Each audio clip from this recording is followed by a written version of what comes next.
Alagang Amoso, Associated Marine Officers and Seamen's Union of the Philippines. Ang programang para sa mga Filipino seafarers at kanilang pamilya. Maghahatid ng impormasyon, magbibigay ng inspirasyon, at tatalakay sa kanilang mga sitwasyon, kalagayan at iba pang mga pangangailangan.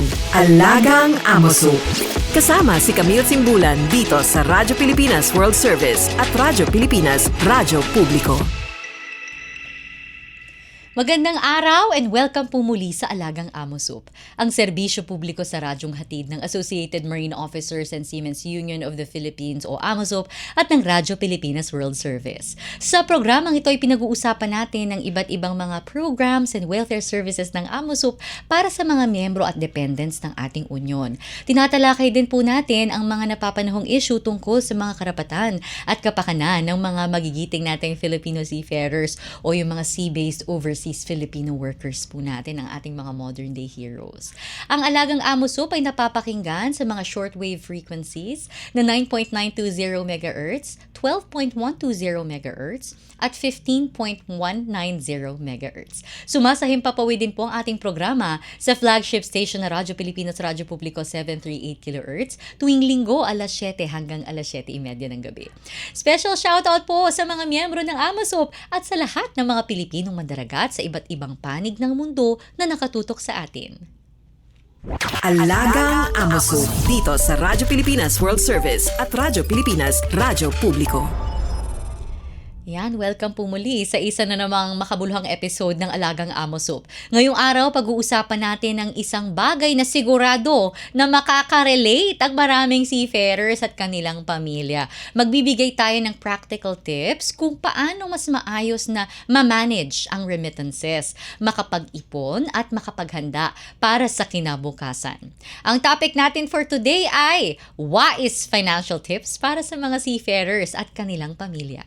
Kasama natin ngayon ang isang seasoned financial advisor na may mahigit 35 years of experience sa human resources at financial literacy advocacy. She observed Filipino workers facing financial challenges affecting productivity, so her advocacy focuses on promoting financial literacy across all ages, enabling individuals to realize their dreams and lead comfortable lives, particularly in retirement. Ayan, gusto ko ring malaman yung mga tips na yan, Miss Olive. Siyempre, hindi na tayo bumabata.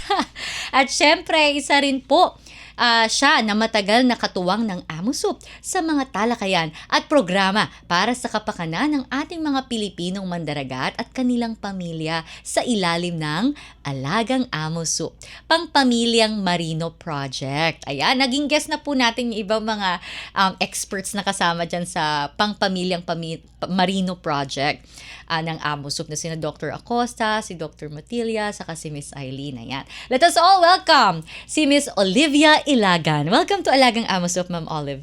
Good afternoon, Miss Camille. Thank you for having me here in your program. Okay, Ma'am Olive. Isa po to sa mga favorite topics po talaga ng ating mga seafarers kasi syempre, yung kanilang buhay sa pagbabarko talaga pong tsinatsaga nila. They're working very hard para matustusan yung kanilang mga pamilya at syempre para makapag-impok po para sa future. So ano po bang ibig sabihin muna ng financial literacy at bakit ito mahalaga lalo na para sa mga seafarers at sa kanila pong mga pamilya? Okay, ang financial literacy means it's a set of skills needed para alam nila paano nila i-handle yung pera nila ng maayos, paano nila ito i-invest effectively, at paano sila makakapamuhay ng komportable in the future, no, for the entire family. Importante ito kasi kung hindi sila marunong humawak ng pera, puro lang gastos ang iniisip, o pangungutang, mahihirapan sila sa kinabukasan. So, importante na may alam. Ang sabi nga, pag may alam, mas mahusay kang mamumuhay. Tsaka Miss Olive kasi hindi ba before nung mga unang panahon siguro, ang laging sinasabing stereotype, one day millionaire daw kasi syempre ang mga seafarers natin, ang earnings nila usually dollars, ganyan. So malaki talaga yung lalo na kung tuloy-tuloy silang nagbabarko, no, mahabang mga kontrata. So nakakaipon talaga sila. Pero before kasi parang hindi masyadong matunog yung term na financial literacy. literacy, ma'am. So ngayon na may social media na, dumadami na yung ang mga awareness campaigns, even our government, the Department of Migrant Workers, ini-encourage po yung ating mga seafarers na maging wais sa kanilang pagmamanage ng finances nila. So, ano po ba talaga yung tamang paraan ng pagmamanage ng remittances o padala ng ating mga seafarers, Miss Olive? In fact, ang mga kabataan ngayon, wise sila, no? Kahit college pa lang, marunong na mag-invest online, di ba? Lalo pa tong mga seafarers natin na totoo namang nag-aral ng maayos at talagang malaki yung pinaghihirapan nila sa kanilang pagsakay sa barko. So, kailangan, hindi lang sila basta nag-iimpok. Kailangan ini-invest nila ang pera. Kasi pag sinabi mong mag-impok, ilalagay mo lang yan sa bangko, sino makikinabang? Hindi ba? Ang importante, inimpok mo at may bumalik sa yung malaking returns in the future.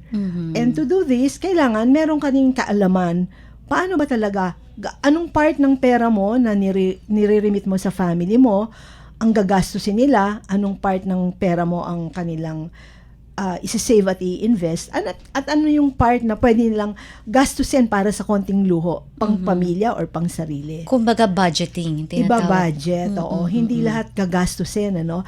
I think minsan ang nagiging problema, iba yung expectation ng family, di ba? Kasi, ay naku, si daddy, si tatay, si papa, marami namang pera yan, dollars, no? Hindi nila alam, hindi sila nagsisave. So, ang expectation, anything goes. They can buy anything they want. Pwede nilang gadgets, imported gadgets, top of the line, imported clothes, whatever, latest gadgets, etc. Travel abroad. Hindi dapat ganon. Kailangan pipiliin mo din yung paano ka gagastos. Siguro kung isa kang nanay o isa kang pangalaga nung kinikita nung seafarer, let's say ikaw yung asawa, ikaw yung kapatid, o ikaw yung nanay nung seafarer, iba-budget mo how much will be spent for your daily needs. Let's say 50% of that, hanggang dun lang. 30% is set aside mo for regular savings and investment. And then with 20%, do whatever you please. Anak, gusto mo ng latest gadget? O sige, kain tayo sa labas. Okay. Outing tayo. Okay. But to a limit, no? Hindi yung bigay todo kahit anong gusto. So dapat naka-budget talaga lahat. Oo, dapat naka-budget. Madali naman na ngayon, Miss Olive, mag-Excel, hindi ba? Or kahit sa notes sa cellphone. Yeah, dali nun. Oo. So dapat tsaka dapat po ba meron talagang isang in charge na who makes the financial decisions at home? Yes, it could be the mother, no, the spouse, or kung sino man yung pagkakatiwalaan ng seafarer. So dapat hindi naman strict, pero disiplinado. At saka kailangan may transparency dun sa nagpapadala ng pera na seafarer. Lahat recorded. Honey, ito yung ating gastos last month. Ito yung naimpok ko. Ito yung binudget ko for our investment. At ito yung konting luho ng mga anak natin. Hindi ba, para pagdating ng panahon na bumaba na yung seafarer, lahat nasa maayos na alam niya record keeping. Alam niya kung saan napunta yung kinita niya, kung ano yung mga gains dun sa mga investments nila, aware siya. Maganda yun, ma'am, na point yung transparency. Hindi ba? Kasi minsan sa spouses, di ba sabi nga nila, yung sa ibang bansa nga, parang yan yung isa sa mga leading causes kaya nag-fall apart ng relationships. Kasi yung sa finances talaga. Pero kung may transparency, nandun yung trust, nakikip yung trust, tapos parang nabibuild yung, kumbaga parang nafe-feel mo na part ka ng process, decision making when it comes to the finances, kahit malayo ka. Oo, that's true. Kasi hindi naman pwedeng isa lang ang nagdi-decide, di ba? Kasi unang-una, yung seafarer yung nagpapadala ng pera, yung kabiyak niya o yung katuwang niya sa Pilipinas, yung gumagastos. So, kailangan alam niya saan napunta yung pera. Meron bang naimpok? Meron bang nagastos lahat? Ano ba yung emergency gastos na kaya naubos for this month? So, importante na nakakwenta yan ng maayos. Tsaka dapat talaga, ma'am, imperative na part ng budgeting talaga ang savings. Oo. And the children, in their young age, they should also be taught, paano ba yung pinaghihirapan ng papa nyo, hindi yan madaling kitain, di ba? So, yung expectations din ng mga bata, medyo limited. Alam nila kung hanggang saan lang sila because alam nila yung magulang nila, they'll have to pay for the tuition fee in the school, kung gusto nilang mag-aral sa isang private school, hindi ba? Tapos, kung gusto nilang may konting luho ng konti, mami, latest gadget, To a certain point, yes, but not, buying a cellphone worth 90,000 kasi ito yung latest model, no? Or maybe teach them how to save up. Yes, on their own. At a young age. At a young Oo. age. Maganda nga yun, ma'am, no, na ini-instill mo na yung ganung value sa mga bata na hindi unlimited ang resources. Correct. Correct yan. Oo, Totoo oo, yan. oo. At saka yung value nung na paghirapan mo, di ba? Or Oo. pag-ipunan mo kung meron kang gusto na hindi part ng initial budget natin. Oo. Ganun. Ma'am, gaano po kahalaga magkaroon ng emergency fund ng isang pamilya?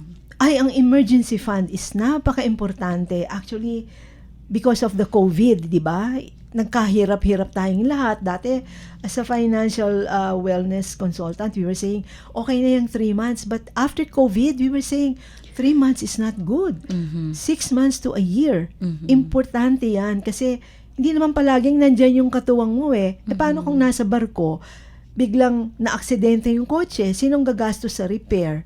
Eh, hindi naman pwedeng sabihin ni Papa, sige, paayos mo yan. Kung wala kang emergency fund, what if nasunugan, o may namatayan, o may biglang nagkasakit na hindi na covered dun sa plan ng AMOSOP, no? Kasi meron naman tayo. May hospitals po. Oo, hospital benefits. Pero kung ang namatay hindi naman covered dun sa part na yon ng plan ng AMOSOP, Or sa welfare mutual and benefit Yeah, plan. Or meron- kung may excess pang oo, gastos. meron siyang magagastos na pagkukuhanan niya kasi may emergency fund available. Mahalaga po talagang Oo. emergency. Ilang percent po dapat yun ng budget? Yung ano nyo po, recommendation nyo, Sa ang akin, emergency fund. kailangan mag-build up siya, no? Hindi naman as in tomorrow.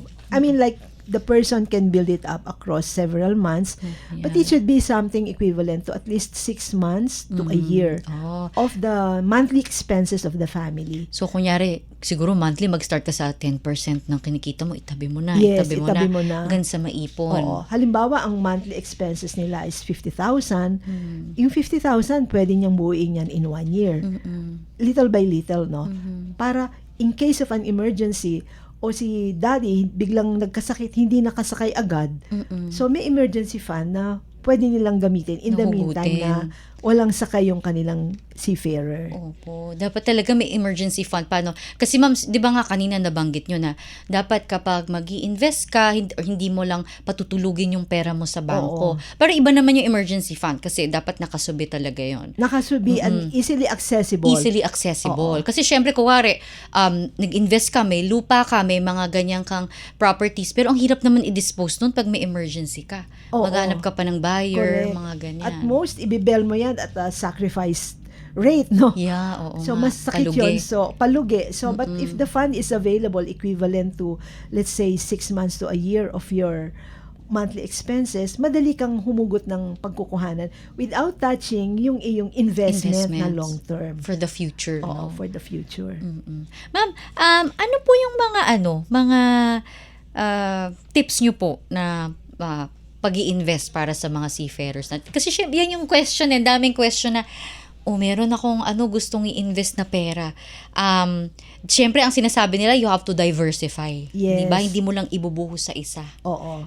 Bilang financial advisor, ma'am, ano po yung inyong... Maganda yung kung magaling silang mag-online. Pwede silang mag-online. Like, for example, ako, I personally invest my money in insurance sa UITF ng insurance. So, I can do it. Accessible siya 24/7. So, pwede ako magdagdag or pwede rin ako mag-withdraw. So, pwedeng online, gagawin nila yun kahit na online sila, nasa abroad sila. Or pag meron Kahit on silang... board, basta may internet access. Yes, basta may namomonitor internet. nila. Oo. Or kung stock market, but not all people are good in stock market. Saka hindi ba ngayon nakakatakot. So, wag na muna stock market. But Volatile yung very market. volatile. But, UITF would be good. Or yung mga government-backed funds like Pag-ibig. Meron Yan, silang MP2. MP2. Ayan. Ang daming- Last year, ang laki, 8% ang kinikita, no? So, parang, these are the things na pwede lang gamitin as a tool, no, for investment. Kasi kumikita, ilang percent, di po ba, ma'am? Oo. Wag lang time deposit. Kasi kung time deposit, magkano lang ibibigay ng bangko, di ba? Talaga po? Maliit. Maliit. Swerte ka na sa 3%. Depende pa sa amount na ininvest mo. Oh. So, ang nanalo doon, yung bangko. Oo nga. So, ako, hindi ako naglalagay doon. Basta ako, I invest my money, UITF or MP2 or other. Kung meron silang partner na pwedeng maglagay ng small business like a sari-sari store kung may place and someone can manage it well, pwede rin ganon, no? Aha. Small businesses na hindi naman talaga importanteng nandun yung presence ng seafarer but someone can manage it for them. Or Here. yung pamilya, or nandun sa may bahay, Oo, or yung kamag-anak, oo, yung ganon. Pero syempre dapat in order lahat. Oo. Meron akong isang neighbor, seafarer yung husband niya. 3 yung anak nila, lahat na pag-aral, lahat professionals na. Sabi ko, Ate Hilda, paano lumago yung negosyo mo? Ay nako tita, nag-umpisa lang ako, nakita ko lang nung nagpunta ako sa parlor, ang daming bumibili ng mga mani, yung mga maliliit na sigarilyo, ganun. Sabi ko, ay nasa harapan ng bahay ko, pwede naman ako maglagay ng small kasi di ba may mga construction doon sa village namin. O yung bili nila ng soft drinks. Hindi naman all the time nasa tindahan ka. Doorbell sila, bili kang soft drinks. Maliit na negosyo. Napalaki niya. Tapos, dinagdagan niya, mamaya, she went into selling eggs by the tray. Ito, may restaurant. Nagdi-deliver na siya ng eggs by the tray pag Sundays. So, hindi naman yun sudden na lumaki yung negosyo, but it's something na binild up niya. She started somewhere. She started somewhere, nagbenta ng mani. Tapos sabi ko, magkano yung kinikita mo sa mani? Nako, swerte na yung maka 500 ka na net. 500 na net a day is not bad, di ba? That's a Pangdagdag good income. na rin po. Oo, pandagdag. So sabi niya, yung pinadadala sa akin ng asawa kong seafarer, alam niya, hindi ko ginagalaw yung ininvest.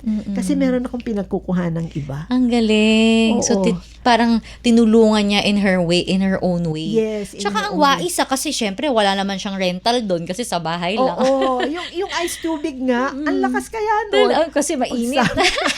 Kapit-bahay, bibili na ice tubig. O, di ba? Magkano that's yun? 10 pesos yung isang ganon. Ilang ganon ang magagamit mo? Isang maghapon, di ba? 10 pesos. Ilan ang kikitain ng 10 pesos a day? Small things, but Nakakatuwa. put them together, malaking bagay pagdating ng panahon. So, dapat may creativity rin na Oo. kasama. Yung naghahawak talaga ng pera, creative siya in so many ways dapat. Tsaka responsable. Oo. Ang galing naman nung seafarer's wife na yun, Ma'am Olive. Nakakatuwa. So, it really siya. depends talaga, ma'am, no, sa risk, at sabi nila, risk appetite mo. Correct. Kung conservative ka, pang-conservative ba, ma'am, yung UITF na sinasabi nyo? Or moderate? Depende rin. Yung UITF may conservative, moderate, and high risk taker. Okay. Depende so, depende talaga. dun sa mag-i-invest. Like ako, when I was younger, of course, syempre, kaya ko yung high risk. Kung mag-dive yan, kikita pa naman ako. Pero, as I mature, I go into moderate. Ngayon, medyo conservative na ako. I still invest in UITF kasi safe naman siya. You just find a company that is, reputable to handle it for you. Ganon. Tapos yun nga, ang daming nating natututunan kay Ma'am Olive. O yan, nakakakuha tayo ng mga tips kung paano mag-invest. Yan, para sa mga listeners natin. At saka yun, yung MP2 nga po. Oo, yung MP2. Trending yan lagi. Pag ang daming nakaabang dyan pag i-announce na yung dividend rate. Malaki kasi siya. Government back, Opo. di ba? More than anything else. Sigurado ka doon, MP2. Nakakatuwa rin kasi ang dami na nga rin po mga Pilipino na interesado mag-invest. Oo. Natututo na po tayong maging mas kumbaga mindful sa ating finances. Oo. Ano? Okay. So, ma'am, ano po yung mga simpleng paraan para mahikayat yung mga seafarers na magsimulang mag-ipon at mag-invest habang sila ay aktibong nagtatrabaho? Lalo na siguro, ma'am, yung mga bago pa lang, no? Syempre, excited pa sila. Parang, ang iniisip pa lang nila talaga is really to go on board, to experience life at sea, and to earn. Correct. Opo, ma'am. Ano po ang inyong... Siguro tingnan muna nila, unang-una, ano ang risk appetite nila. And then, how much time can they devote to it? If they want to go online, ganon kadalas nila to gusto i-monitor. Kasi baka naman nasa dagat sila, ang isip nila. Baka mas stress pa. Mas stress pa sila. Dagdag stress sa mental health. So, dapat, tingnan muna niya, ano ang risk appetite, how much are you willing to invest, kung yan man ay bumagsak ng kaunti, how much risk are you willing to take? Or, ganon katagal mo gustong maghintay for the money to grow? Kasi you cannot earn it. Pagka sinabing get quick rich, scam na yan, no? Di ba? Oo nga, dapat maging, careful ka dyan. maging maingat. Maingat. Opo. Kasi ngayon parang, uy, mag-invest ka dito, 30% agad. Ang daming ganun ngayon, nakakatakot, di ba? Do not, never check yung website ng mga mag-o-open na gano'n, tapos hihingi na yung PIN mo, hihingi na ng personal details mo. Never do that. Or yung iba, pinupondo nila, binibigyan nila ATM nila eh. For some reason, sabi ko, mangungutang tapos magbibigay ng malaking returns. Those are scams. So, better make sure sino yung kausap mo when you invest, sino yung magmamanage nun, ikaw ba o yung naghahawak nung padala mong remittances. If it's your spouse, I'm sure your spouse can be guided naman properly. Madali naman itong pag-aralan eh, di ba?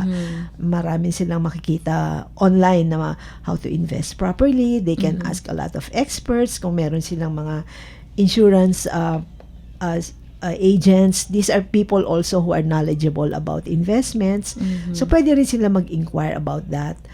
Pero importante, siguraduhin nila where they want to put their money. If they want to put a small business, sino magmamanage in the first place? Tapos tingnan nila, ano kaya ang sustainability nito over the next few months or next few years? Baka bigla silang maglagay ng isang business na, alam mo yung sago? Sago. Nung araw, uso yun eh. Opo, yung mga sa malamig. Sa malamig, biglang nag-mushroom all over the place. Pero nasa sila ngayon? Wala na, di ba? Ilan-ilan na lang yung makikita mo lining up the streets. Kasi hindi na pag-isipan ng maayos. So siguro kung mag-iisip ka ng isang negosyo to invest in, look at the long-term prospect for the business that you want to create. Small ones, no? Small ones, and then who will manage it if you are not there to personally supervise. Kailangan tiwala ka doon sa kapartner mo na magmamanage ng business. Teamwork talaga, ma'am, no? Oo, teamwork. Hindi pwedeng ipagkatiwala lang kasi hard-earned money mo yan eh, di ba? Tsaka dapat nga, maganda nga ngayon kasi po real time, pwedeng mag-report sa'yo, pwede kang humingi ng update, ano na ba nangyari. Yes. Ma'am, balikan ko lang yung sa scams, kasi sabi niyo po kayo nakakapag-invest kayo online. Ano po yung mga quick tips nyo sa mga seafarers to ensure? Dapat ba talaga identified nila kung sino yung organization na yon? Do some research. Yung tao, dapat ba ma-meet muna nila face-to-face before they... Kasi ngayon, pwede ka na mag-send lang, mag-Gcash ka lang or mag-bank transfer ka lang. Hindi mo alam kung yung kausap mo is legit. Oo, dapat tingnan muna talaga nila, may website ba itong nag-o-offer? Number one, anong hinihingi niyang data sa'yo? Yan. Diba? Baka naman ibigay mo yung bank account or yung PIN or whatever. No, never disclose yung mga ganong details. At saka, tingnan niya muna yung track record nung nag-o-offer ng business opportunity. Ako personally, well, I've worked with insurance for 20 years. So ako, kabisado ko yung kinakausap ko. Big companies, no? Hindi ko na lang i-mention ng company name. But there are many big companies in the Philippines na international din, global companies na pag isang tingin mo pa lang sa website, alam mo na, ito, legit ito. O even if it's a local company, it's over 100 years, legit ito. Tinitingnan ko muna who are the people behind. Yeah, and the track record of the company. Record, and then maybe you can send them an email, ask them to assign to you a manager or someone that you can trust to help you with your investments. Kung mag-i-invest ka sa UITF, mga tawag nila doon mga fund managers. Fund managers. Usually, they will assign to you a fund manager. They will give you tips. Sir, ito yung magandang funds ngayon na malaki yung prospect, no? Or ito, sir, wag mo munang ilagay dito. So, pipiliin nila ng maigi along that line. Okay. So, talagang dapat guided ka. Guided, oo. Dapat talagang hindi ka lang bigay lang ng information and data. Remember, may Data Privacy Act of 2006. Dapat talaga sigurado ka kung paano ipaprocess yung data mo. Oo. Kung saan mapupunta, kung kaninong kamay mapupunta yung data. Di ba sabi nga nila, Miss Olive, ang data ngayon is parang gold. Hindi ba? Yeah. Talagang mahalaga na protektahan ang data ng bawat individual ng ating mga seafarers at ng kanilang mga pamilya. Oo. Ayan, Miss Olive. So, Panghuli na lang, Miss Olive, ano po yung maipapayo nyo sa ating mga seafarers at sa kanilang pamilya, mga asawa at anak nila upang mas maayos na mapangalagaan ang kanilang pinaghirapang kita at makapaghanda para sa mas secure na future? Okay. Siguro una, sabihin natin, tell your family, control their spending. Give priority muna to their needs more than their wants. Kasi yung wants masyadong unlimited yan eh. Pero yung needs like basic food on the table, education of the children, shelter for the family, clothing, etc. These are needs, no? But the wants, anything can go. And then save. Make sure you save and invest in reputable companies, no? And then maybe create an emergency fund. Kasi even if you have a lot of savings, if you don't have any emergency funds, baka ma-deplete yung iyong savings and investment. So create an emergency fund to prevent financial collapse. And maybe get insurance protection. Kung seafarer ka, ako believer ako sa insurance. There were two family members. There were two members in our family, no?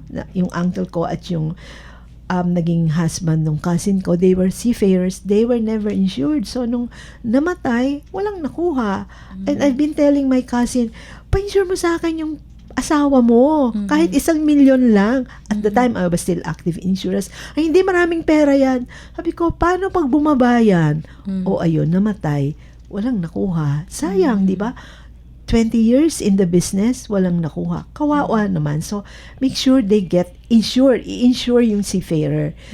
If it's not provided by the company, maybe get a personal insurance for himself or for herself. At yung partner niyang nagmamanage ng account. So, whoever goes first, may available funds for the family. And then, also insure their properties. May bahay ka, may kotse ka. Paano kung nasunog? Paano kung nabangga? Kung walang insurance?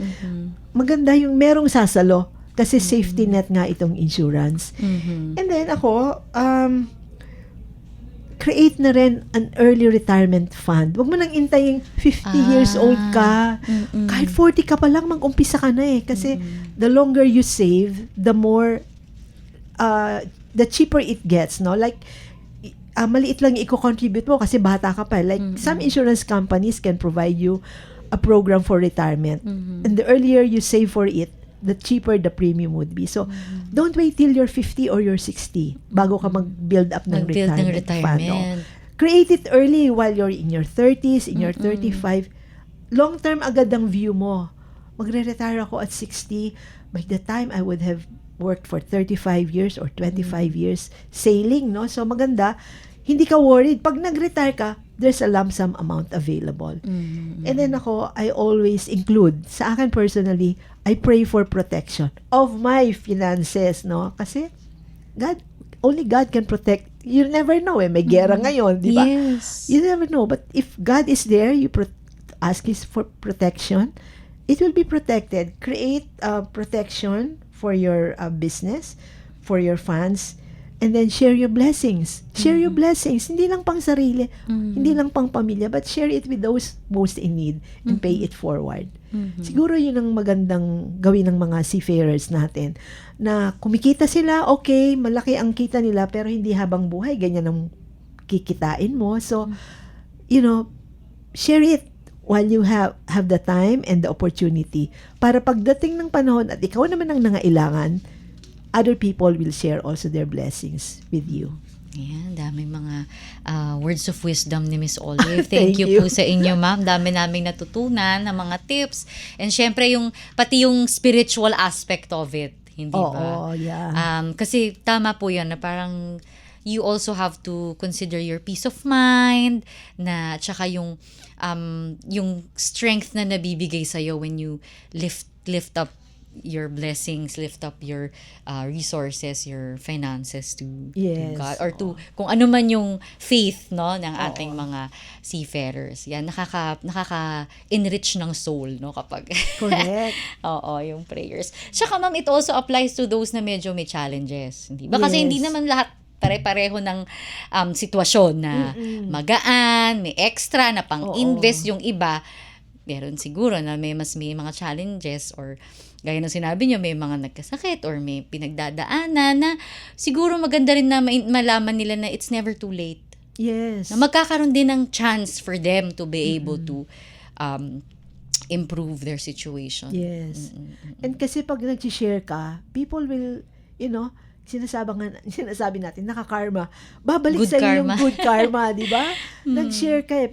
In the future, pag ikaw naman ang nangailangan, I'm sure it will come back to you. So, share your blessings and pay it forward.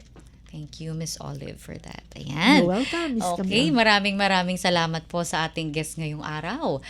Sinishare po namin ngayon sa inyong mga screens ang information ng ating AMOSUP Contact Center, telephone, mobile, Globe and Smart.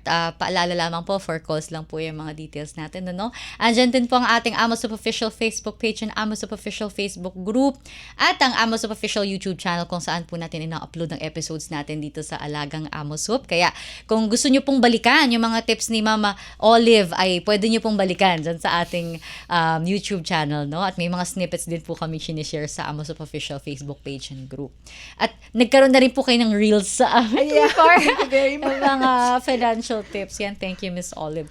At meron din po tayong www.amosup.org para naman po sa mas marami pang impormasyon tungkol sa mga service units at programa ng ating union.